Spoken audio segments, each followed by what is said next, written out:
Some moments change the way you see people forever. Not because they're loud, not because they're dramatic, but because they reveal a truth you never wanted to see. I never thought the woman who slapped me would also try to take my home. And I never imagined that standing up for myself would cost me almost everything, and yet save me at the same time. This is my story.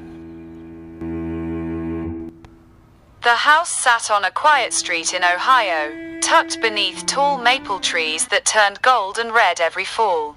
The sidewalk out front was cracked in places, worn down by decades of passing seasons. It wasn't a house that would ever stop traffic or end up in a magazine. The paint was a little faded. The shutters had chipped at the edges. And the porch steps creaked every time you walked up them. Like the house was announcing your arrival. But it was mine. My name is Evelyn Parker. I'm 62 years old, a retired school librarian, and I bought that house with my late husband, Robert. Nearly 40 years ago, back when our hair was darker and our dreams felt endless. We picked it together. I remember standing in the living room, sunlight pouring through the windows, while Robert squeezed my hand and said, "This feels like home." And he was right. Every wall inside that house held a memory. The kitchen still remembered birthday cakes cooling on the counter and the sound of children laughing while frosting smeared across their faces. The hallway echoed with late-night arguments that always ended in apologies whispered in the dark. The living room carried the warmth of laughter, movie nights, and long conversations that stretched past midnight. And then, there was the silence. The kind that settles in after someone you love is gone. After Robert passed away, the house became more than just a place to live.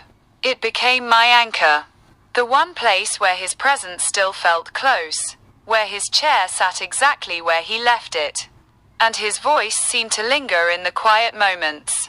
It was the only place where I still felt like myself, safe, grounded, home, and I never imagined how quickly that sense of security could be threatened. Things began to change the day my son, Jason, married Melissa. At first, I told myself everything was fine. Melissa was polite in that careful, practiced way. Always well-dressed. Always confident.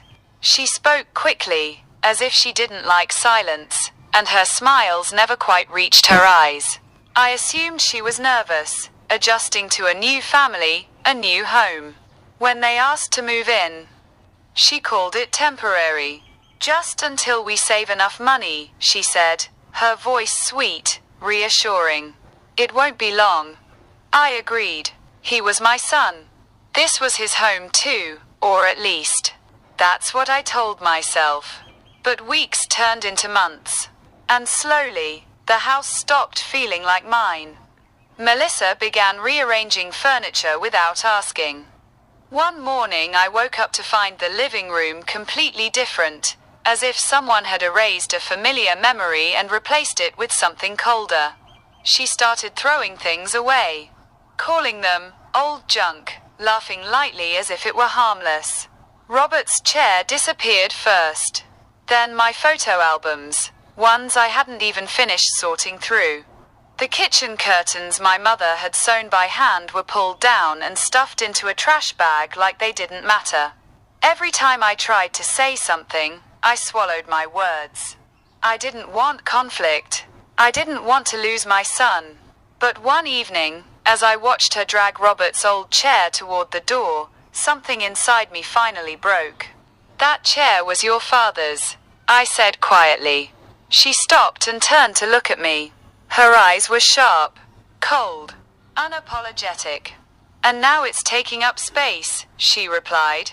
I looked at Jason, waiting for him to say something. Anything. He didn't.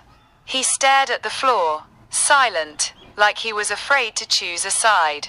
And in that moment, standing in my own living room, I realized something was terribly wrong. This wasn't just about furniture. This was about control. And I was losing it. inside the only place I had ever felt safe. The slap happened on a Tuesday afternoon.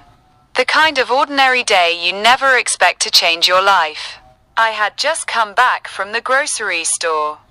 My arms aching from carrying bags that felt heavier than usual. The house was quiet when I stepped inside. Too quiet. Then I heard Melissa's voice coming from the living room. She was on the phone. "Yes, the house is in her name," she said casually, like she was talking about the weather. "But we're working on that." I froze. My heart stopped so suddenly it felt like the room tilted.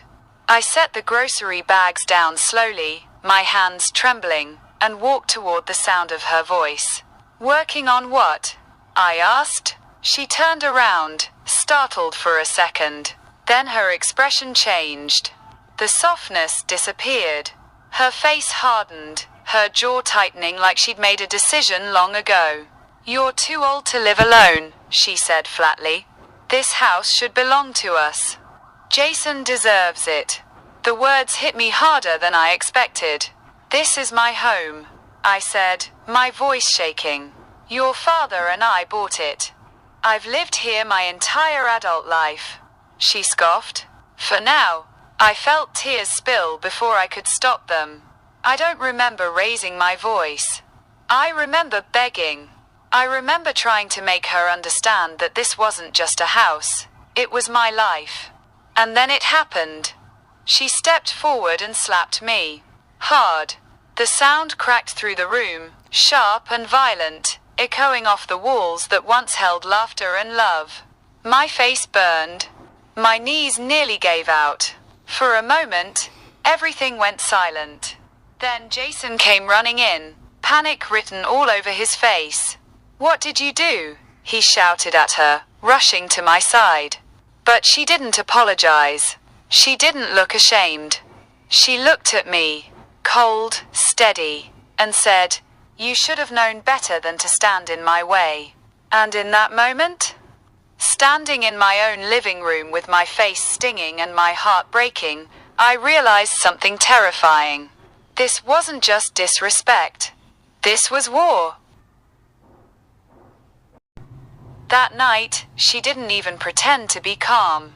After dinner, when Jason went upstairs, Melissa stood in the hallway with her arms crossed, blocking my path like the house already belonged to her. "You should start packing," she said. "This place isn't yours anymore." I felt my stomach drop. "What are you talking about?" She leaned closer, lowering her voice. "I've spoken to a lawyer. There are ways to handle situations like this." I shook my head, trying to stay steady. "You can't take my house."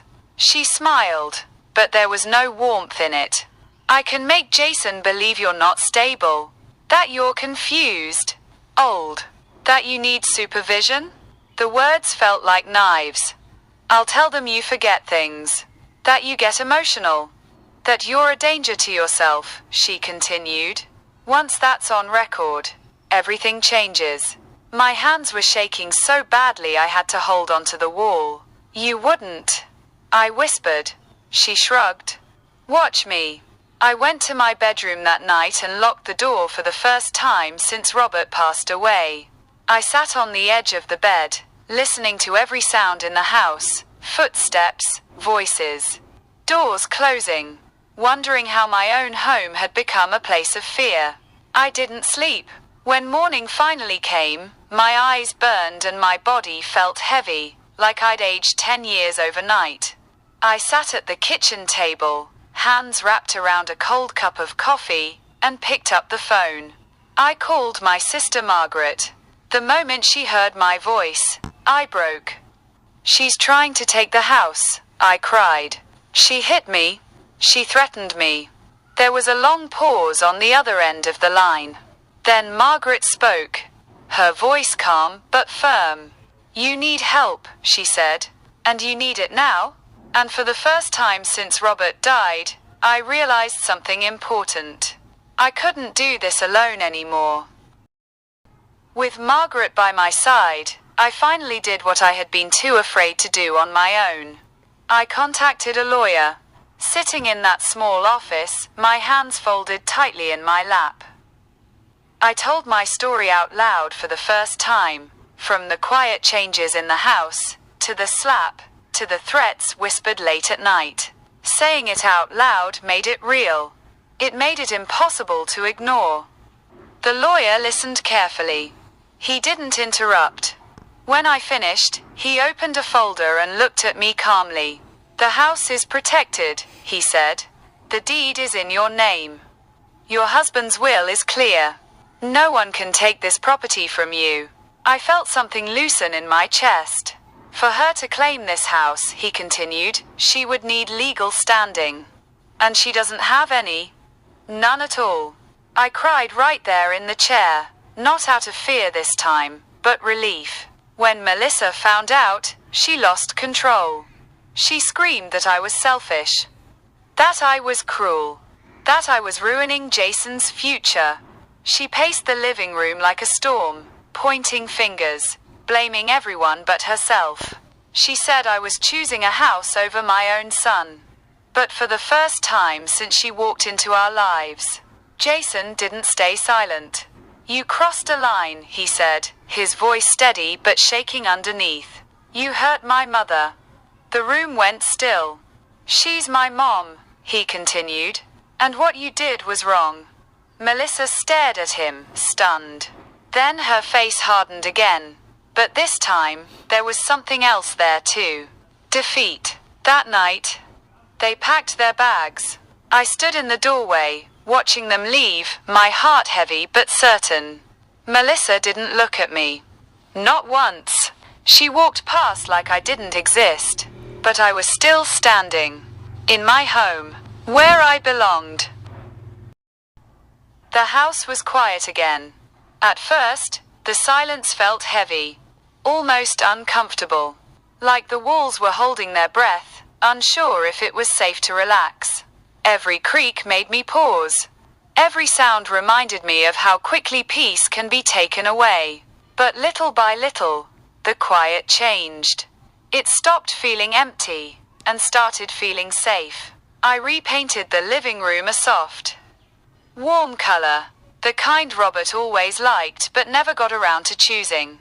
I carried his chair back from the garage and placed it by the window, where the afternoon light pours in just right. Some mornings, I still imagine him sitting there with his coffee. I planted flowers in the front yard. Bright ones. Ones that come back every year. Digging my hands into the soil felt grounding. Like I was reclaiming not just the house, but myself. Jason visits now. Alone. The first time, he stood awkwardly in the doorway, eyes downcast. He didn't try to explain everything. He didn't defend her. He just said he was sorry. Not with long speeches. Not with excuses. With time. With consistency. With showing up. And that was enough. Because healing doesn't come from words. It comes from peace returning where fear once lived. Being slapped hurt. The sting on my face faded in a few days, but the shock stayed much longer. What hurt more was realizing how close I came to losing everything, not just my home, but my sense of safety, my voice, my worth. I had almost been pushed into believing I didn't matter anymore. That my years, my memories, my life could be brushed aside. That day taught me something I will never forget. A home is more than walls and a roof. It's dignity. It's safety. It's the place where your story lives.